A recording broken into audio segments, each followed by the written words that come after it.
जय श्री राधे कृष्णा। आज के इस कथा क्रम में बड़े ही अद्भुत कथा का दर्शन है। केले की उत्पत्ति कैसे हुई और नारायण को इतना प्रिय क्यों है केला, सभी देवताओं को केले की भोग क्यों लगती है। बहुत ही अद्भुत, बहुत ही अलौकिक ये कथा है। महर्षि दुर्वासा के जीवन की ये कथा है। महर्षि दुर्वासा एक बार तप कर रहे थे और तप करते करते उनकी दृष्टि गई एक यक्ष रति कीड़ा में निपुण था, निमग्न था, और एक यक्ष को रति कीड़ा करते हुए देख करके महर्षि दुर्वासा के मन में भी विकार आ गया। सबसे पहले तो उस यक्ष को दुर्वासा का श्राप लगा, वो अलग कथा है, और हम जो कथा बताने जा रहे हैं उसका विषय ये है कि एक यक्ष को रति कीड़ा करते देख करके महर्षि दुर्वासा के मन में एक विचार आया कि हमें भी ब्याह करना है, हमें भी ब्याह करना चाहिए। और तब महर्षि दुर्वासा ने एक ऋषि कन्या को देखा जो सर्वगुण संपन्न थी, बहुत से कलाओं में निपुण थी, अतिशय सुंदरी थी। तो उस कन्या के पिता ऋषि दुर्वासा विवाह करने की याचना करते हैं। वो ऋषि बोले कि महर्षि, अब आपको मना तो कर नहीं सकते हैं, आपका नाम ही दुर्वासा है, आप नाराज हो जाए तो कुछ भी कर सकते हैं। ऋषियों ने क्या क्या नहीं किया है। एक ऋषि हुए गौतम, जो एक स्त्री को पत्थर बना दिए। ऐसी अनेक कथा है। तो अब आपके सामने मना करने की हिम्मत तो किसी को है नहीं। आप शौक से ब्याह कर लीजिए मेरी बेटी से।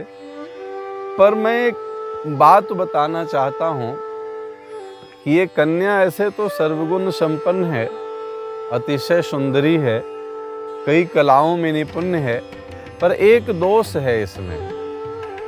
ये कन्या जो है मुख दुष्टा है। मुख दुष्टा मतलब ये कुछ भी बोलते रहती है, इसकी वाणी पे नियंत्रण नहीं है, कड़वी भाषा का प्रयोग करती है। और आप ठहरे ऋषि दुर्वासा, अब आप किसी की बर्दाश्त करते नहीं हैं और ये किसी की सुनती नहीं है, इसे जो मन में आता है वो बोलती है, तो आप दोनों का गृहस्थ धर्म का निर्वाह कैसे होगा। ऋषि दुर्वासा बोले कि प्रयास करेंगे इसकी 100 गलती तक माफ करने का। वो ऋषि बोले कि तो ये कन्या कोई पागल थोड़े ना है कि कुछ भी बोलते रहती है, बस थोड़ा मुख दुष्टा है, कड़वी बात बोल देती है कभी कभी, आप क्षमा किया करना, इस तरह से आपका गृहस्थ जीवन चलता रहेगा। इस प्रकार से ऋषि दुर्वासा का ब्याह हो गया उस ऋषि कन्या के साथ। अब आज ब्याह का पहला दिन है और वो कन्या ऐसी ऐसी कड़वी बात बोलने लगी कि ऋषि दुर्वासा के लिए बर्दाश्त करना मुश्किल हो। ये कुछ भी बात पूछें तो उसका जवाब वो उल्टे ही दे, कड़वी जुबान में ही दे। और परिणाम ये हुआ कि एक ही दिन में वो 100 बार से ज़्यादा ऋषि दुर्वासा के साथ कड़वी भाषा का प्रयोग कर दी। और कड़वी भाषा का प्रयोग 100 बार से ज़्यादा कर दी तो पहले ही दिन ऋषि दुर्वासा ने उसे श्राप दे दिया, भस्मी भवः, भस्म कर दिए उसका शरीर को। अब उस कन्या का शरीर भस्म हो गया। प्रत्यक्ष उसकी आत्मा सामने से खड़ी होकर के चित्कार करने लगी, बोले महर्षि, आपने मुझसे हठपूर्वक ब्याह किया और मेरे शरीर का नाश कर दिया। मैं पतिव्रता कन्या हूँ, आपके अलावा मेरी कोई गति नहीं है। अब आप ही बताएं मैं कहाँ जाऊं। इतने में उस कन्या के पिता जो ऋषि थे वो भी प्रकट हुए। बोले महात्मन, मैंने तो पहले ही आपको बता दिया था कि मेरी कन्या जो है ये मुख दुष्टा है, फिर भी आपने हठपूर्वक ब्याह किया और आपने मेरे कन्या को भस्म कर दिया। मैं भी आपको श्राप देता हूँ कि आपको तीनों लोकों में बेइज्जती सहनी पड़ेगी। इसी का परिणाम हुआ। ये एक अलग कथा है, फिर कभी सुनाएंगे कि महर्षि अम्बरीश से टकरा गए जाकर के दुर्वासा जी, और तीनों लोकों में उन्हें भागना पड़ा, तीनों लोकों में उन्हें हंसी का पात्र बनना पड़ा।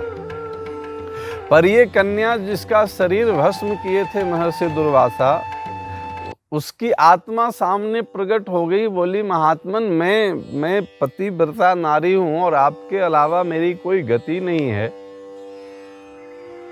मेरा क्या होगा, मेरे कल्याण का कुछ साधन बताएं। मेरा शरीर आप नष्ट कर दिए तो मैं कहाँ जाऊंगी। ऋषि दुर्वासा बोले कि चलो मैं तुम्हें शरीर प्रदान करता हूं, मैं तुम्हें एक शरीर प्रदान करता हूं। और ऋषि दुर्वासा ने आशीर्वाद दे करके उससे कदली वृक्ष होने का वरदान दिया। बोले तू आज से कदली वृक्ष के रूप में प्रकट हो जाओगी और तुम्हारे ऊपर जो फल लगेंगे वो परमात्मा को अतिशय प्रिय होंगे। खास करके श्री हरि विष्णु को कदली फल अतिशय प्रिय होंगे। इसके भोग से परमात्मा श्री हरि विष्णु अतिशय प्रसन्न होंगे और सभी देवताओं को ये भोग तृप्ति प्रदान करने वाली होगी। इसलिए तब से कदली फल विशेष रूप से श्री हरि विष्णु को अधिक प्रिय है और सभी देवताओं के पूजा में कदली फल का प्रयोग होता है, क्योंकि ये महर्षि दुर्वासा का वरदान है। पर साथ साथ एक कंडीशन है। बोले तुम बार बार कड़वी शब्द का उपयोग करते हो, तुम्हारी जबान कड़वी है, इसलिए तुम्हें बार बार कटना पड़ेगा। इसलिए कहा गया है कांटे से कदली फले। कदली को आप जितनी बार काटेंगे उतना बार फल देता है। ये ऋषि दुर्वासा का टर्म्स एंड कंडीशन अप्लाई है कि तुम्हारी जबान कड़वी है, इसलिए बार बार तुम्हें कटना पड़ेगा और तुम्हें मैंने ये नया शरीर प्रदान किया है। इसलिए भगवान नारायण को, विष्णु को, राम को, कृष्ण को ये अतिशय प्रसन्न करने वाली होगी। तब से केला हर देवताओं के भोग में प्रसाद चढ़ाया जाता है और सभी देवताओं को प्रसन्न करने के लिए ये केले के प्रसाद जरूर चढ़ाना चाहिए। खास करके ये पुरुषोत्तम मास में भगवान नारायण को प्रसन्न करने के लिए केले का प्रसाद जरूर चढ़ाएं। इससे नारायण प्रसन्न होते हैं और सुख समृद्धि धन्य धान्य की वृद्धि प्रदान करते हैं। धन्यवाद। जय श्री राधे, जय नारायण।